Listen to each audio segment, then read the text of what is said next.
കേരള രാഷ്ട്രീയത്തിലും സാമൂഹിക മണ്ഡലങ്ങളിലും വലിയ ചർച്ചയായ ഒന്നാണ് SNDP NSS ഐക്യം. കുറച്ച് ദിവസങ്ങളായി സജീവ ചർച്ചയായ വിഷയത്തിന് ഇന്നത്തോടെ തിരശീല വീണിരിക്കുന്നു. ഐക്യത്തിനില്ലെന്ന് NSS general secretary G. Sukumaran Nair ഇന്ന് വ്യക്തമാക്കി. ഐക്യ നീക്കത്തിന്റെ പിന്നിലൊരു BJP പദ്ധതിയുടെ ലാഞ്ചന കണ്ടതോടെയാണ് NSSന്റെ സുപ്രധാന നീക്കം.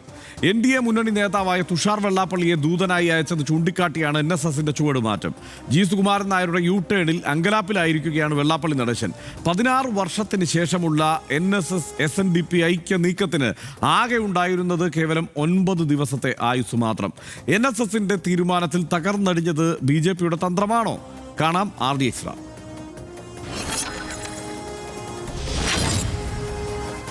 VD സതീശൻ വിരുദ്ധതയിൽ ഒന്നിച്ചെങ്കിലും സാമുദായിക ഐക്യത്തിന്റെ ആത്യന്തിക ഗുണഭോക്താവ് BJP ആകുമോ എന്ന സംശയത്തിലാണ് സുകുമാരൻ നായരുടെ നാടകീയ പിന്മാറ്റം. SNDPയുടെ ദൂതനായി തുഷാർ വെള്ളാപ്പള്ളിയെ പെരുന്നയിലേക്ക് അയക്കുന്നത് ചൂണ്ടിക്കാട്ടിയാണ് സുകുമാരൻ നായർ തന്നെ ഐക്യനീക്കം പൊളിച്ചത്. NDA മുന്നണിയുടെ നേതാവായ തുഷാർ വെള്ളാപ്പള്ളിയെ ദൂതനായി എന്തിനയക്കുന്നു എന്നാണ് സുകുമാരൻ നായരുടെ ചോദ്യം. തുഷാർ വെള്ളാപ്പള്ളിയോട് ചർച്ചയ്ക്ക് വരേണ്ടതില്ല എന്ന് പറഞ്ഞിരുന്നതായും സുകുമാരൻ നായർ പറഞ്ഞു. ഐക്യത്തിനെതിരായ സുകുമാരൻ നായരാണ് പ്രമേയം ഡയറക്ടർ ബോർഡിൽ അവതരിപ്പിച്ചത്. സമദൂരം എന്ന ആശയത്തിന് വെല്ലുവിളിയാണ് ഈ രാഷ്ട്രീയ ലക്ഷ്യമെന്നും NSS ജനറൽ സെക്രട്ടറി വ്യക്തമാക്കി. എല്ലാ പാർട്ടികളോടും സമദൂര നിലപാടുള്ളതിനാൽ ഈ ഐക്യം പ്രായോഗികമല്ല എന്നാണ് NSS പുറത്തിറക്കിയ വാർത്താക്കുറിപ്പിൽ വ്യക്തമാക്കുന്നത്. NSS നേതൃത്വത്തിന്റെ അപ്രതീക്ഷിത തീരുമാനത്തിൽ വെള്ളാപ്പള്ളി നടേശനും അമ്പരന്നു. ഔദ്യോഗികമായി അറിയിപ്പ് ലഭിച്ചതിന് ശേഷം മാത്രം പ്രതികരിക്കാമെന്നാണ് വെള്ളാപ്പള്ളി നടേശന്റെ നിലപാട്. RD extra news Malayalam.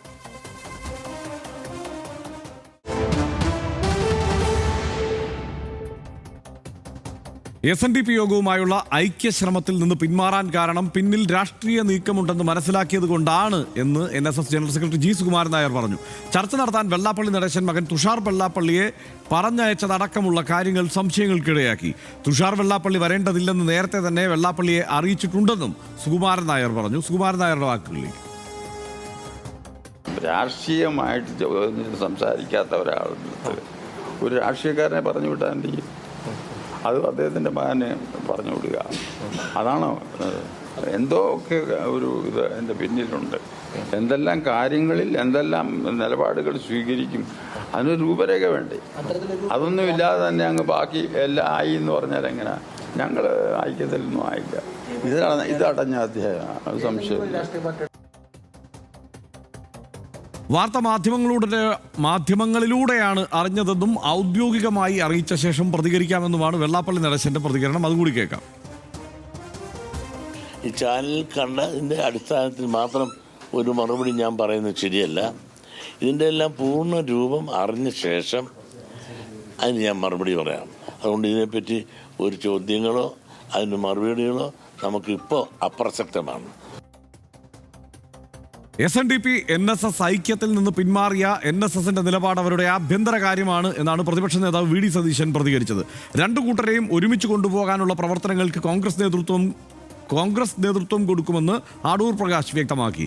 NSSനെ BJP hijack ചെയ്യുമെന്ന് വാർത്ത വന്നതാകും സുകുമാരൻ നായരെ മാറി ചിന്തിക്കാൻ പ്രേരിപ്പിച്ചതെന്ന് K. മുരളീധരനും പറഞ്ഞു. വിവിധ സമൂഹങ്ങൾ തമ്മിൽ, വിവിധ സമുദായങ്ങൾ തമ്മിൽ സൗഹൃദം ഉണ്ടാക്കുന്നതല്ലാണ്. പിന്നെ അവർ യോജിച്ച് പ്രവർത്തിക്കണ വേണ്ടെന്ന് അവർ രണ്ടുപേരുമാണ് തീരുമാനിക്കുന്നത്. ഞങ്ങൾ UDFും കോൺഗ്രസും സമുദായ സംഘടനകളുടെ ആഭ്യന്തരമായ കാര്യങ്ങളിൽ ഞങ്ങൾ ഇടപെടാറില്ല. ഞങ്ങളുടെ കാര്യത്തിൽ ഇടപെടാൻ ഞങ്ങൾ ആരെയും സമ്മതിക്കാറുമില്ല. NSS അങ്ങനെ ഒരു തീരുമാനം കൈക്കൊണ്ടിട്ടുണ്ട് എന്നതിനെക്കുറിച്ച് ഇപ്പം നിങ്ങളിലൂടെ മാത്രമാണ് എനിക്കറിയാൻ കഴിഞ്ഞത്. അത്തരം കാര്യങ്ങൾ ഞങ്ങൾ പിന്നീട് വിലയിരുത്തൽ നടത്തുന്നതാണ്. എന്തായാലും ഈ രണ്ട് ആളുകളെയും കൂട്ടിയോജിപ്പിച്ചു പോകാൻ വേണ്ടിയുള്ള ചില പ്രവർത്തനങ്ങൾക്ക് ഞങ്ങൾ നേതൃത്വം കൊടുക്കുന്നതാണ്. ചെയ്തിട്ടുകളെന്താ ഞങ്ങൾക്ക് അറിഞ്ഞുകൂടാ. ഞങ്ങൾ അതിൽ അത്ര താല്പര്യവും കാണിച്ചിട്ടില്ല. കാരണം താല്പര്യം കാണിക്കേണ്ട ആവശ്യമില്ല, അത് അവരുടെ ആഭ്യന്തര കാര്യമാണ്. പക്ഷേ ഇങ്ങനെ ഹൈജാക്ക് ചെയ്യപ്പെടും എന്നൊരു വാർത്ത മാധ്യമങ്ങളിലൊക്കെ സജീവ ചർച്ചയായിട്ട് വന്നിരുന്നു. ഒരുപക്ഷെ ആ ചർച്ചയായിരിക്കാം NSSനെ ഇങ്ങനെ തീരുമാനമെടുക്കാൻ പ്രേരിപ്പിച്ചത്. വെറും 9 ദിവസം മാത്രം നീണ്ടുനിന്ന ഒരൈക്യശ്രമം നേരത്തെ രാമലക്ഷ്മണന്മാർ എന്നാണ് പരസ്പരം ഇവർ വിശേഷിപ്പിച്ച് മുന്നേറിക്കൊണ്ടിരുന്നത് 2012-ൽ. അതിനുശേഷം ഒരു ശ്രമം, ഈ മട്ടിലൊരു ഐക്യശ്രമം ആദ്യമായി ഈ ഘട്ടത്തിൽ ഉണ്ടാവുന്നു. 9 ദിവസത്തിനുള്ളിൽ ആ ഐക്യ നീക്കം പാളുന്നു. രാഷ്ട്രീയ ബുദ്ധിയോടെയാണ് ഈ നീക്കം എന്നുള്ള വിലയിരുത്തലിലേക്ക് സുകുമാരൻ നായരോ അല്ലെങ്കിൽ NSS നേതൃത്വം തന്നെയോ എത്തുന്ന ഘട്ടത്തിലാണ് ഈ ഐക്യ നീക്കം പൊളിയുന്നത്. ബിനിൽ ലീല സാബു ഇതിൻ്റെ കൂടുതൽ വിശകലനങ്ങളുമായി നമുക്കൊപ്പം ചേരുന്നുണ്ട്. ബിനിലെ, നമ്മൾ ഞെട്ടലോടെയാണ് ഈ വളരെ പെട്ടെന്നുള്ള ഈ സുകുമാരൻ നായരുടെ ഭാഷയിൽ തന്നെ പറഞ്ഞാൽ ചീറ്റിപ്പോയ ഈ നീക്കം അതിനെക്കുറിച്ച് കേൾക്കുന്നത്. ഈ തീരുമാനം ഇങ്ങനെയായിരിക്കും ഉണ്ടാവുക എന്ന് നേരത്തെ NSS നേതൃത്വത്തെ, അതായത് ഈ ഡയറക്ട് ബോർഡിലുള്ള അംഗങ്ങളെ അറിയിച്ചിട്ടാണോ സുകുമാരൻ നായർ അവിടെ ഈ പ്രമേയം അവതരിപ്പിച്ചത്? അതോ ഈ പ്രമേയം അവതരിപ്പിച്ച് ആ ഡയറക്ടർ ബോർഡ് അംഗങ്ങളെയും ഞെട്ടിച്ചോ?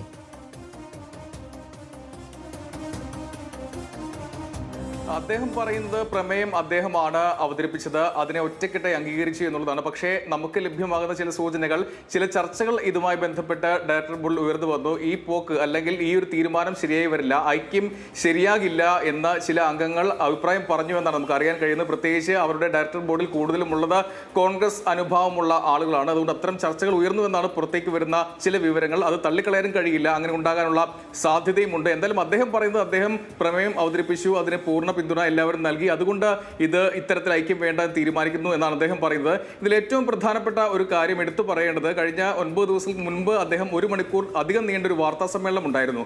അതിൽ അദ്ദേഹം പറഞ്ഞ ഒരു കാര്യം, തുഷാർ വെള്ളാപ്പള്ളി വന്നാൽ മകനെ പോലെ സ്വീകരിക്കും എന്നാണ് അദ്ദേഹം പറഞ്ഞത്. പക്ഷേ ഇന്ന് പറയുന്നത് അദ്ദേഹം NDA നേതാവാണ്, അദ്ദേഹം വന്നാൽ അതിന് ഒരു രാഷ്ട്രീയ ചായ്വ് ഉണ്ടാകും, അല്ലെങ്കിൽ ആ രീതിയിൽ ഇതിനെ വ്യാഖ്യാനിക്കപ്പെടുമെന്നാണ് പറയുന്നത്. പക്ഷേ അന്ന് 9 ദിവസങ്ങൾക്ക് മുൻപും അദ്ദേഹം തുഷാർ വെള്ളാപ്പള്ളി NDA നേതാവ് തന്നെയാണ്, അതിൽ മാറ്റമൊന്നും ഉണ്ടായിട്ടില്ല. പക്ഷേ ഇതിലുണ്ടായിട്ടുള്ള ഒരു കാര്യം, ആദ്യഘട്ടത്തിൽ കഴിഞ്ഞ 9 ദിവസം മുമ്പുള്ള വാർത്താ സമ്മേളനത്തിൽ അദ്ദേഹം കോൺഗ്രസിനെ നിശിതമായി വിമർശിക്കുന്നു, അങ്ങേയറ്റം VD സതീശനെ കടന്നാക്രമിക്കുന്നു. ആ ഘട്ടത്തിൽ ആ പിന്തുണ പ്രത്യേകിച്ച് BJPയും ആക്രമിക്കുന്നു. ശബരിമല വിഷയത്തിൽ BJP ഒന്നും ചെയ്തില്ല എന്ന് എടുത്തു പറയുന്നു. ആ സമരത്തിൽ BJP ഒളിച്ചോടി കേസിന് പോയപ്പോൾ, ശബരിമല യുവതി പ്രവേശനവുമായി ബന്ധപ്പെട്ട കേസ് സുപ്രീം കോടതിയിൽ പോയപ്പോൾ ആദ്യം ഒപ്പം നിൽക്കാമെന്ന് BJP പറഞ്ഞു, പിന്നീട് BJP ഒളിച്ചോടി എന്നാണ്, ആ വാക്കാണ് അദ്ദേഹം ഉപയോഗിച്ചത്. അങ്ങനെ ഈ രണ്ട് മുന്നണികളെയും എതിർക്കുന്നു. അപ്പോൾ ഇടതുപക്ഷം കരുതിയത് ഇത് ഇടതുപക്ഷത്തിനൊപ്പമാണ് എന്നുള്ള ഒരു തോന്നലാണ് ഉണ്ടാക്കിയത്. പക്ഷേ അതിനുശേഷം കഴിഞ്ഞ ദിവസമാണ് തുഷാർ വെള്ളാപ്പള്ളിയെ ഈ ചർച്ചയ്ക്കായി വിടാമെന്ന് SNDP യോഗം തീരുമാനിക്കുന്നത്. അതിനുശേഷം ഈ വെള്ളാപ്പള്ളിയുമായി BJP നേതാക്കൾ കൂടുതലായി ചർച്ച നടത്തുന്നു.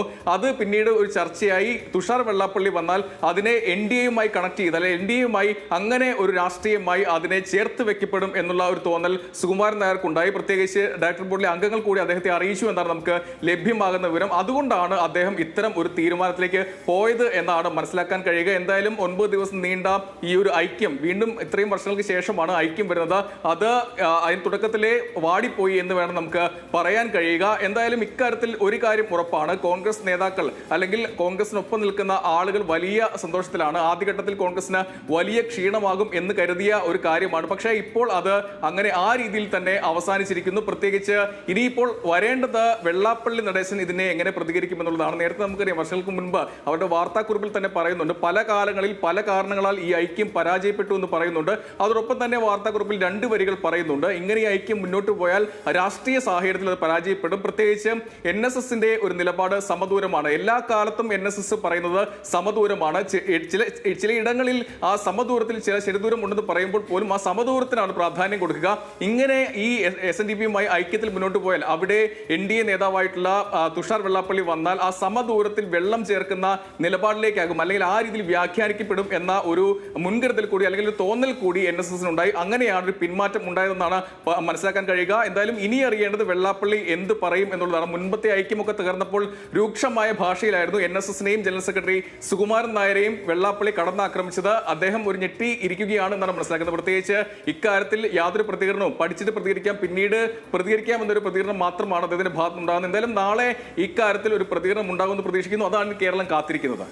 ഈ കഴിഞ്ഞ കുറെ കാലമായി ഈ രാഷ്ട്രീയ നിരീക്ഷകരൊക്കെ തമാശയോടെ പറയുന്ന ഒരു കാര്യമുണ്ട്. അതായത് NSS നേതൃത്വം കടുത്ത BJP വിരുദ്ധത അല്ലെങ്കിൽ അത്തരത്തിൽ BJPയുടെ ഒരു ഇടപെടലിനെ ചെറുക്കുമ്പോഴും NSSന്റെ അണികളിൽ വലിയൊരു പങ്ക് BJP അനുകൂലികളായി മാറിയിരിക്കുന്നു എന്നും, അപ്പുറത്ത് SNDPയുടെ നേതൃത്വം BJPയുമായി അടുത്ത് നിൽക്കുമ്പോഴും SNDPയുടെ അണികളിൽ വലിയൊരു പങ്ക് BJPയുമായി അകന്നു നിൽക്കുന്നുവെന്നും കഴിഞ്ഞ കുറേ കാലങ്ങളായി ആ മട്ടിലൊരു വിലയിരുത്തൽ വന്നതാണ്. പക്ഷേ തൊട്ടടുത്ത തെരഞ്ഞെടുപ്പുകളാകുമ്പോഴേക്ക് ചില ചെറിയ മാറ്റങ്ങൾ ആ കാര്യങ്ങളിൽ കണ്ടു തുടങ്ങിയിരുന്നു. അങ്ങനെയൊക്കെ ഒരു പ്രത്യേക രാഷ്ട്രീയ സാഹചര്യത്തിലൂടെ കടന്നു പോകുമ്പോഴാണ് തീർച്ചയായും സൂക്ഷ്മമായ പലതരത്തിലുള്ള സോഷ്യൽ എഞ്ചിനീയറിങ്ങിനും രാഷ്ട്രീയ പാർട്ടികളെല്ലാം ശ്രമിക്കുന്നുണ്ട്.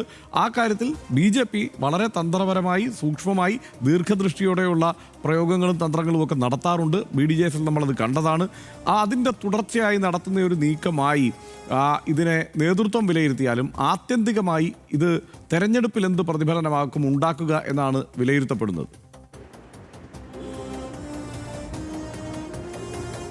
അതിൽ പ്രത്യേകിച്ച് നേരത്തെ പറഞ്ഞതുപോലെ ഈ കോൺഗ്രസിന് അനുകൂലമായി നിൽക്കുന്ന അല്ലെങ്കിൽ അണികൾ ഡയറക്ടർ ബോർഡിലുള്ള ആളുകൾ കൂടുതലും ഈ പറയുന്ന കോൺഗ്രസുമായി ചേർന്ന് നിൽക്കുന്ന ആളുകളാണ് എന്ന് പറയുമ്പോൾ ഈ പറഞ്ഞതുപോലെ അവിടെ ഏറ്റവും കൂടുതൽ സമുദായ അംഗങ്ങളിൽ കൂടുതലും BJPക്ക് ഒപ്പം നിൽക്കുന്ന ആളുകളാണ് എന്നാണ് ഒരു പൊതു വിലയിരുത്തലുള്ളത്. പക്ഷേ സുകുമാരൻ നായർ നേരത്തെ നമുക്കറിയാം ഈ 10 വർഷമായി UDFന് ഭരണമില്ല. അതിനു മുൻപ് ഉമ്മൻചാണ്ടിയുമായി അടുത്ത ബന്ധമുണ്ടായിരുന്ന ആളാണ്. പ്രത്യേകിച്ച് അവിടെ സുകുമാരൻ നായർക്കുള്ള ചില പരാതികൾ കൂടി അദ്ദേഹം പ്രകടമാക്കുന്നത് കഴിഞ്ഞ തവണ അദ്ദേഹം സംസാരിച്ചപ്പോൾ രമേശ് ചെന്നിത്തല ഇടനില നിന്നു എന്ന് പറഞ്ഞപ്പോൾ രമേശ് ചെന്നിത്തലയോ ഇവിടേക്ക് അദ്ദേഹം കയറിയിട്ട് എത്ര നാളായി എന്നാണ് അദ്ദേഹം പറഞ്ഞത്. എന്തായാലും ഇക്കാര്യത്തിൽ BJPയുടെ ഇടപെടൽ SNDP വഴി ഉണ്ടായി എന്നുള്ളത് യാഥാർത്ഥ്യമാണ്. പ്രത്യേകിച്ച് ഈ ഐക്യത്തിന് ശേഷം BJP നേതാക്കൾ കൃത്യമായി SNDPയുമായി ബന്ധപ്പെടുന്നു. അവിടെ അതിൽ ഏറ്റവും പ്രധാനം സുകുമാരൻ നായർ പറഞ്ഞ ആ വാക്കുകൾ തന്നെയാണ്. തുഷാർ വെള്ളാപ്പള്ളി വന്നാൽ മകനെപ്പോലെ സ്വീകരിക്കും എന്ന് പറയുന്നു. അതൊരു BJP ആ രീതിയിൽ തന്നെ കണ്ടു എന്ന് വേണം മനസ്സിലാക്കാൻ. പ്രത്യേകിച്ച് അദ്ദേഹം പോയി ചർച്ച നടത്തുമ്പോൾ അത് NDAക്ക് അനുകൂലമായി BJPക്ക് അനുകൂലമായി വരും എന്നൊരു തോന്നൽ BJPക്ക് ഉണ്ടാക്കിയിട്ടുണ്ട്. അതുകൊണ്ട് തന്നെയാണ് പ്രത്യേകിച്ച്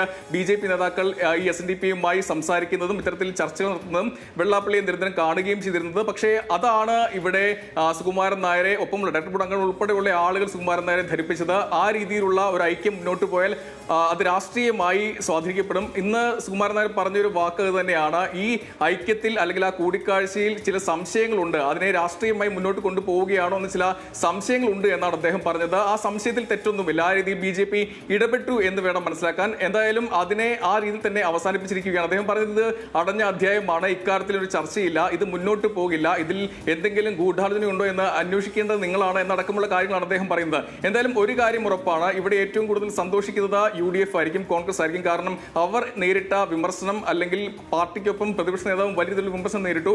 അത് നിശ്ചിതമായ വിമർശനമായിരുന്നു. ആ ഘട്ടത്തിൽ ഇത്തരം ഒരു പിന്നോട്ട് പോകുന്നത് കോൺഗ്രസിനെ സംബന്ധിച്ച് വലിയ ആശ്വാസകരമാണ്. ഞാൻ പറഞ്ഞതുപോലെ ഇനിയിപ്പോൾ എങ്ങനെയായിരിക്കും വെള്ളാപ്പള്ളിയുടെ പ്രതികരണം എന്നുള്ളതാണ് കേരളം ഉറ്റുനോക്കുന്നത്. ഹർഷൻ, റൈറ്റ്. വിവിധ തരത്തിലാണ് വിവിധ രാഷ്ട്രീയ നേതാക്കൾ ഈ വിഷയത്തിൽ പ്രതികരണങ്ങളുമായി എത്തിയിരിക്കുന്നത് എന്നതാണ് നമുക്ക് മനസ്സിലാക്കാൻ കഴിയുന്നത്. എന്തായാലും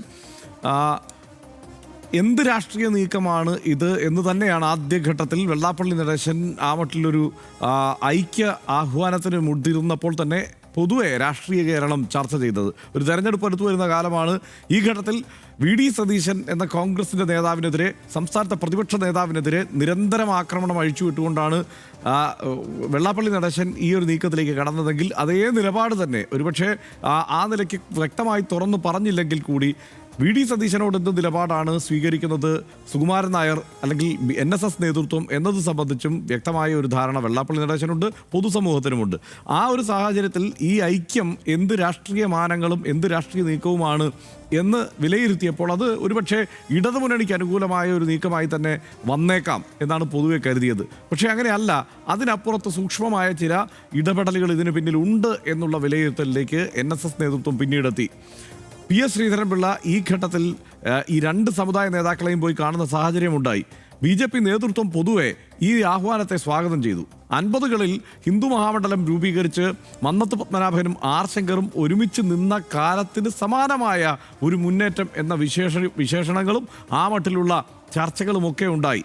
നമുക്കെല്ലാവർക്കും അറിയാവുന്ന കാര്യമാണ്. തുടർച്ചയായി BJP നേതൃത്വം നേരിട്ട് കാര്യങ്ങൾ ആ നിലയ്ക്ക് ഒരു വിമർശനമൊന്നും ഉന്നയിച്ചില്ലെങ്കിലും അണികളിൽ വലിയൊരു പങ്ക് നിരന്തരം സുകുമാരൻ നായർക്കെതിരെ ശക്തമായി നിലപാടെടുക്കാറുണ്ട്, രംഗത്തുണ്ട്. കാരണം അദ്ദേഹം BJP അനുകൂല നിലപാട് സ്വീകരിക്കാറില്ല. അദ്ദേഹം എക്കാലവും പറയുന്നത് ഞാനൊരു RSS പ്രവർത്തകനായിരുന്നു, ശാഖയിൽ പോയിട്ടുള്ള RSS പ്രവർത്തകനാണ്, പക്ഷേ സംഘടന വേറെയാണ് എന്നാണ് സുകുമാരൻ നായർ എല്ലാ ഘട്ടത്തിലും പറയാറ്. സംഘടനയിലേക്ക് കടന്നു കയറാൻ BJP നേതൃത്വത്തെ അനുവദിക്കില്ല. അവരുടെ താല്പര്യങ്ങൾക്കനുസരിച്ച് രാഷ്ട്രീയമായ നിലപാട് നേതൃത്വം സ്വീകരിക്കില്ല. എല്ലാ കാലത്തും സമദൂര നിലപാട് സ്വീകരിക്കും, ചിലപ്പോഴൊക്കെ സമദൂരത്തിലെ ശരിദൂരം എന്നുള്ള ഒരു നിലപാടും സ്വീകരിക്കുമെന്നാണ് സുകുമാരൻ നായർ പറഞ്ഞിട്ടുള്ളത്.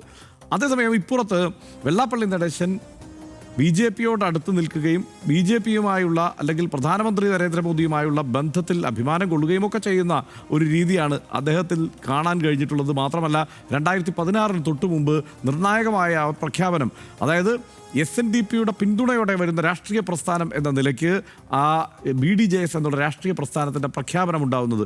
അദ്ദേഹം തന്നെയാണ് ആ BDJSൻ്റെ ആ പാർട്ടിയുടെ പേര് പ്രഖ്യാപിക്കുകയും ആ പതാക മകന് കൈമാറിക്കൊണ്ട് മകനെ അതിൻ്റെ നേതാവാക്കിക്കൊണ്ട് ആ രാഷ്ട്രീയ പ്രസ്ഥാനത്തിന് കേരളത്തിൽ ഉദയം കൊടുക്കുന്നത്. അതിനുശേഷമാണ് നമുക്ക് എല്ലാവർക്കും അറിയുന്നത് പോലെ 2016 NDAയുടെ വോട്ട് ശതമാനത്തിലൊരു വർധനയുണ്ടാകുന്നു. അതിൻ്റെ നേട്ടം സ്വാഭാവികമായും BJPക്ക് ലഭിക്കുന്നു. ഇതെല്ലാം നമ്മൾ കണ്ടു. പക്ഷേ തൊട്ടടുത്ത വർഷങ്ങളിൽ നമ്മൾ കാണുന്നത് പയ്യെ BDJS എന്നുള്ള രാഷ്ട്രീയ പ്രസ്ഥാനം ഇല്ലാതാവുന്നതാണ്. ഇനി 5 വാർഡുകളിൽ മാത്രമാണ് ആ രാഷ്ട്രീയ പ്രസ്ഥാനം തെരഞ്ഞെടുപ്പിൽ വിജയിച്ചുകൊണ്ട് അവശേഷിക്കുന്നത്. പക്ഷേ ഈ അണികളെല്ലാവരും BDJSൻ്റെ അണികളെല്ലാവരും ഒരുമിച്ച് മടങ്ങിപ്പോകുന്ന സാഹചര്യമല്ല ഉണ്ടായത്. അതിനപ്പുറത്ത് ഒരിക്കലും യോജിക്കാതിരുന്ന, അതിന് മുമ്പൊരു കാലത്തും യോജിക്കാതിരുന്ന RSSൻ്റെ പ്രവർത്തകരും SNDPയുടെ പ്രവർത്തകരായിരുന്ന ഈ BDJS പ്രവർത്തകരും ഒരുമിച്ച് ഐക്യപ്പെട്ട് പിന്നീട് തുടർന്ന് മുമ്പോട്ട് പോകുന്ന സാഹചര്യമാണ് കണ്ടത്. തുടർന്ന് പിന്നീട് കേരളത്തിൽ പലതരത്തിലുള്ള ഈ വർഗീയ പ്രചാരണങ്ങൾക്ക് ഒരു പരിധിവരെ വെള്ളാപ്പള്ളി നടേശൻ നേതൃത്വം നൽകുന്നു എന്നുള്ള ആരോപണം സജീവമായി നിലനിൽക്കുന്ന സാഹചര്യം ഇപ്പോഴുമുണ്ട്. പ്രത്യേകിച്ച് മുസ്ലിം വിരുദ്ധത ആ നിലയ്ക്ക് അത് മുസ്ലിം ലീഗിനെതിരെ എന്ന് അദ്ദേഹം പലപ്പോഴും വ്യാഖ്യാനിക്കുമെങ്കിലും മുസ്ലിം വിരുദ്ധതയായി തന്നെ അത് നിലനിൽക്കുന്നു എന്നുള്ള ആരോപണം ഇപ്പോഴും നിലനിൽക്കുന്നുണ്ട്.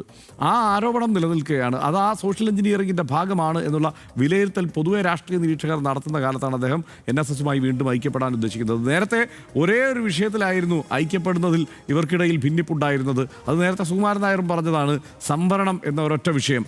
സംവരണ വിഷയത്തിൽ അന്ന് ഈ മുന്നോക്കക്കാരിലെ പിന്നോക്കക്കാർക്കുള്ള സംവരണത്തിൻ്റെ കാര്യത്തിൽ വെള്ളാപ്പള്ളി നടേശൻ SNDP യോഗ നേതൃത്വം എതിർപ്പ് നിരന്തരം അറിയിച്ചുകൊണ്ടിരുന്നു. അന്ന് സംവരണ സംരക്ഷണ മുന്നണി എന്ന പേരിൽ അന്ന് മുസ്ലിം ലീഗ് അടക്കമുള്ളവരുമായി സഹകരിച്ചുകൊണ്ടുള്ള ഒരു പ്രവർത്തന രീതിയാണ് SNDP കാഴ്ചവെച്ചത്. പക്ഷേ ഈ പുതിയ സാഹചര്യത്തിൽ അങ്ങനെ ഒരു പ്രശ്നം അവശേഷിക്കുന്നില്ല. കാരണം മുന്നോക്കക്കാരിലെ പിന്നോക്കക്കാർക്ക് ഇവിടെ സംവരണം ലഭിച്ചു കഴിഞ്ഞിരിക്കുന്നു. ഏറ്റവും അധികം സംവരണ ആനുകൂല്യങ്ങൾ പറ്റുന്ന ഒരു വിഭാഗമായി NSS വിഭാഗം, അതായത് നായർ സമുദായത്തിലുള്ളവർ തന്നെ മാറിയിട്ടുണ്ട് എന്നുള്ള സാഹചര്യമുണ്ട്. അതുകൊണ്ട് ആ നിലയ്ക്കുള്ള ഒരു പ്രശ്നം നിലവിൽ നിലനിൽക്കുന്നില്ല.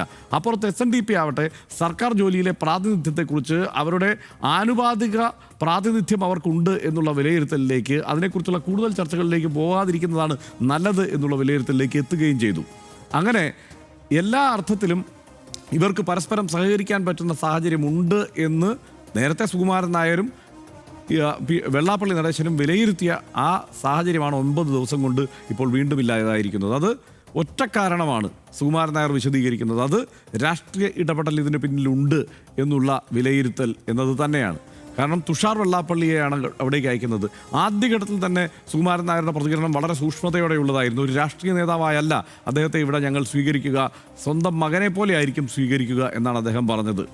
ഒരു തരത്തിലും ഒരു അലോസരം തോന്നാത്ത രീതിയിലുള്ള പ്രതികരണം ആദ്യഘട്ടത്തിൽ സുകുമാരൻ നായർ കൊടുത്തെങ്കിലും ആ ഘട്ടത്തിൽ തന്നെ അദ്ദേഹത്തിൻ്റെ മനസ്സിൽ ഈ പ്രശ്നമുണ്ടായിരുന്നു എന്ന് വേണം ആ പ്രതികരണത്തിൽ നിന്ന് മനസ്സിലാക്കാൻ. മാത്രമല്ല ഈ ഘട്ടത്തിൽ ഈ നീക്കത്തെ പലതരത്തിലായിരിക്കും വ്യാഖ്യാനിക്കുക. ഒരു പക്ഷേ മുതലെടുക്കുക BJP ആയിരിക്കും. പക്ഷേ ഇപ്പുറത്ത് ഒരുമിച്ച് നിൽക്കുമ്പോൾ അത് CPIM-ന് ഈ വരുന്ന തെരഞ്ഞെടുപ്പിൽ CPIM-ന് പിന്തുണ നൽകിക്കൊണ്ടുള്ള ഒരു ഐക്യം ആണ് എന്നുള്ള ഒരു വിലയിരുത്തലോ ആലോചനയോ ഉണ്ടാവുന്നതും ശരിയല്ല എന്നുള്ള ചിന്തയിലേക്ക് പോയി. കൊടിക്കുന്നിൽ സുരേഷ് അടക്കമുള്ള കോൺഗ്രസ് നേതാക്കന്മാർ അപ്പോൾ തന്നെ വളരെ പെട്ടെന്ന് സുകുമാരൻ നായരെ കണ്ട് ഈ സാഹചര്യം വിശദീകരിക്കാൻ ശ്രമിക്കുന്നതൊക്കെ നമ്മൾ റിപ്പോർട്ട് ചെയ്തതാണ്. അപ്പോൾ ഇങ്ങനെയെല്ലാമുള്ള ഒരു സാഹചര്യത്തിനൊടുവിലാണ് ഇപ്പോൾ നേരത്തെ പണ്ട് പറഞ്ഞതുപോലെ 2012 രാമനും ലക്ഷ്മണനും എന്ന പേരിൽ ഒരു വണ്ടിയിൽ കയറി ഇവരെല്ലാം ഇങ്ങനെ സഞ്ചരിച്ചതാണ്. രണ്ടുപേരും വലിയ സ്നേഹത്തിലായിരുന്നു. സംവരണത്തിലാണ് ഇവർ പിരിഞ്ഞത്. ആ പിണക്കം ആ മട്ടിലുള്ള പിണക്കമായല്ല, പക്ഷേ രാഷ്ട്രീയ തന്ത്രം എന്ന നിലയ്ക്കുള്ള ഇപ്പോഴത്തെ ഐക്യശ്രമം തൽക്കാലം പ്രോത്സാഹിപ്പിക്കാനില്ല എന്ന് സുകുമാരൻ നായർ തീരുമാനിക്കുന്നു. എന്തായാലും വളരെ കൗതുകകരമായ ഈ തെരഞ്ഞെടുപ്പ് കാലത്ത് ഏറ്റവും കൗതുകകരമായ രാഷ്ട്രീയ നീക്കമാണ് ഇതിലൂടെ സംഭവിച്ചിരിക്കുന്നത് എന്നതാണ്. എങ്ങനെയായിരിക്കും ഇതിൻ്റെ തുടർചലനങ്ങൾ എന്നത് നമുക്ക് കാത്തിരുന്ന് കാണണം. ഞാൻ നേരത്തെ 2 തവണ സൂചിപ്പിച്ചതുപോലെ NSS നേതൃത്വം BJPയോട് അടുപ്പം കാട്ടാതിരിക്കുമ്പോൾ അണികളിൽ വലിയൊരു വിഭാഗം BJPക്കൊപ്പം നിൽക്കുന്നു എന്നുള്ള സാഹചര്യം കേരളത്തിലുണ്ട്. വസ്തുതയാണത്. അതുപോലെ ഇപ്പുറത്ത് നോക്കിക്കഴിഞ്ഞാൽ SNDP നേതൃത്വം BJPയോട് അടുത്ത് നിൽക്കുമ്പോൾ അതിൻ്റെ അണികൾ വലിയൊരു പങ്ക് CPIM-ന് അനുകൂലമായും കുറേ പേർ കോൺഗ്രസിന് അനുകൂലമായും ഒക്കെ നിൽക്കുന്നു. ചില പോക്കറ്റുകളിൽ BJPക്ക് അനുകൂലമായി മാത്രം നിൽക്കുന്നു എന്നുള്ള സാഹചര്യവുമുണ്ട്. ഈ സാഹചര്യത്തിന് ഇപ്പോഴത്തെ ഈ രാഷ്ട്രീയ നീക്കങ്ങൾക്ക് ഒടുവിൽ എന്തെങ്കിലും മാറ്റം വരുമോ? അതെന്തായാലും നമുക്ക് കാത്തിരുന്ന് കാണാം. ഈ നിയമസഭാ തെരഞ്ഞെടുപ്പിലേക്ക് കേരളം കടന്ന ഘട്ടത്തിൽ സംസ്ഥാന രാഷ്ട്രീയത്തെ ഇളക്കിമറിച്ച നീക്കം തന്നെയായിരുന്നു SNDPയും NSSും തമ്മിലുള്ള ഈ വിശാല ഐക്യ പദ്ധതി. ഈ പദ്ധതിയുടെ ഐക്യാഹ്വാനം എന്ന് പറയുന്നത് അത് പരിശോധിച്ചാൽ തന്നെ ചില കൗതുകമുണ്ട്. വെള്ളാപ്പള്ളി നടേശൻ മുന്നോട്ട് വെച്ച ഐക്യാഹ്വാനത്തോട് വ്യക്തിപരമായി യോജിക്കുന്നുവെന്നും തുഷാർ വെള്ളാപ്പള്ളിയെ മകനെ പോലെ പെരുന്നയിലേക്ക് സ്വീകരിക്കുന്നുവെന്നും പറഞ്ഞ അതേ സുകുമാരൻ നായരാണ് ഇന്ന് ഡയറക്ടർ ബോർഡ് യോഗത്തിൽ മലക്കം മറിഞ്ഞത്. നായാടി മുതൽ നസ്രാണി വരെ ഒന്നിക്കുന്നു എന്നായിരുന്നു ആ ഒരു പ്രതീതി നിർമ്മാണം ഉണ്ടാക്കിയ ഐക്യ നീക്കം. അതായിരുന്നു ഒരു പ്രതീതി നിർമ്മാണം. ആ ഐക്യ നീക്കമാണ് സുകുമാരൻ നായരുടെ ഭാഷയിൽ പറഞ്ഞാൽ ചീറ്റിപ്പോയത്. വെള്ളാപ്പള്ളിയുടെ നീക്കത്തിൽ രാഷ്ട്രീയ ലക്ഷ്യം ഒളിച്ചിരിക്കുന്നുണ്ട് എന്ന് വിലയിരുത്തലിൻ്റെ അടിസ്ഥാനത്തിൽ തന്നെയാണ് ഐക്യ പദ്ധതി പൊളിഞ്ഞതെന്നാണ് NSS ആവർത്തിക്കുന്നത്. ഇന്ത്യയിലെ രണ്ടാം ഘടകകക്ഷിയായ BDJSന്റെ നേതാവായ തുഷാറിൻ്റെ വളഞ്ഞ വഴിയിലെ എൻട്രി അവർ തിരിച്ചറിഞ്ഞു. പിന്നാലെ കോംപ്രമൈസിന് എന്ന പോലെ PS ശ്രീധരൻപിള്ളയും എത്തിയതോടെ അപകടം മണത്ത NSS സ്വയമേ ഐക്യനീക്കത്തിൽ നിന്ന് പിന്മാറി. ഏതായാലും ഈ നടന്ന രാഷ്ട്രീയ നാടകത്തിൻ്റെ അനുരണനങ്ങൾ അടുത്ത ദിവസങ്ങളിലും പൊട്ടലും ചീറ്റലുമായി പല കോണിലും പ്രതിഫലിക്കും. നമുക്കറിയാമല്ലോ, രാജ്യം മുഴുവൻ ഉയർന്ന മുദ്രാവാക്യമാണ് ഹിന്ദു ഖത്രേ മേ ഹേ എന്ന്. അതായത് ഈ മഹാഭൂരിപക്ഷം വരുന്ന ഹിന്ദുക്കൾ ന്യൂനപക്ഷങ്ങളിൽ നിന്ന് ഭീഷണി നേരിടുന്നു എന്നുള്ള ഒരു വിചിത്രമായ മുദ്രാവാക്യം, ക്ലച്ച് പിടിച്ച മുദ്രാവാക്യമായിരുന്നു. ഏതാണ്ട് അതിനൊപ്പിച്ച മുദ്രാവാക്യമാണ് യഥാർത്ഥത്തിൽ കേരളത്തിലും സംഭവിച്ചുകൊണ്ടിരിക്കുന്നത്. ഈ നായാടി മുതൽ നസ്രാണി വരെ എന്നുള്ളൊരു മുദ്രാവാക്യത്തിലേക്ക് വരുമ്പോൾ എന്താണ് ഇവിടെ അവർ നേരിടുന്ന പ്രശ്നം എന്നുള്ളത് ആലോചിക്കണമല്ലോ. നസ്രാണിയും നായാടിയും ഒരുപോലെ നേരിടുന്ന പ്രശ്നം എന്താണ് എന്നത് എത്ര ചിന്തിച്ചാലും അങ്ങനെ എളുപ്പത്തിൽ പിടികിട്ടുന്ന സംഗതിയല്ല. അതുകൊണ്ട് തന്നെ ആ മുദ്രാവാക്യം തന്നെ വളരെ കൃത്യമായ രാഷ്ട്രീയ മുദ്രാവാക്യമാണ്. ആ രാഷ്ട്രീയ മുദ്രാവാക്യത്തെ ഇനി അങ്ങോട്ട് എങ്ങനെയാണ് വെള്ളാപ്പള്ളി നടേശൻ നയിക്കുക എന്ന് നമുക്ക് ആ രാഷ്ട്രീയ കൗതുകത്തോടെ തന്നെ കാത്തിരിക്കാം.